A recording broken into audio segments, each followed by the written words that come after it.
நேற்று இரவு பெய்த கனமழையால் ஓசூர் அருகே தேன்கனிக்கோட்டையை அடுத்த இருதுக்கோட்டையில் சாலையோரம் நின்ற மரம் சாய்ந்தது. இதனால் 20 கிராமங்களுக்கு போக்குவரத்து துண்டிக்கப்பட்டுள்ளது.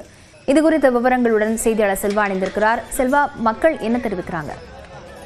லாவண்யா, ஓசூர் அருகே தேன்கனிக்கோட்டை அடுத்து உள்ள இருதுக்கோட்டை என்ற கிராமத்தில் அருகே சாலை ஓரத்தில் நின்றிருந்த பழமையான மரம் கனமழைக்கு வேரோடு சாய்ந்திருக்கிறது.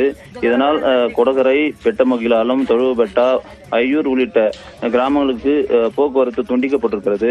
ஓசூர் அருகே தென்கனிக்கோட்டை பகுதி, ஐயூர் பகுதியில் வனப்பகுதி இருக்கிறது. இந்த வனப்பகுதியில் செல்லும் கிட்டத்தட்ட 50க்கும் மேற்பட்ட கிராமங்கள் இருந்து வருகிறது. அங்கு ஆயிரக்கணக்கான மக்கள் தேன்கனிக்கோட்டை அஞ்செட்டிக்கு சென்று வருகிறார்கள். இந்த நிலையில் இந்த காலையில் இரவு முழுவதும் பெய்த கனமழைக்கு 50 ஆண்டுகள் பழமை வாய்ந்த மரம் வேரோடு சாய்ந்திருக்கிறது.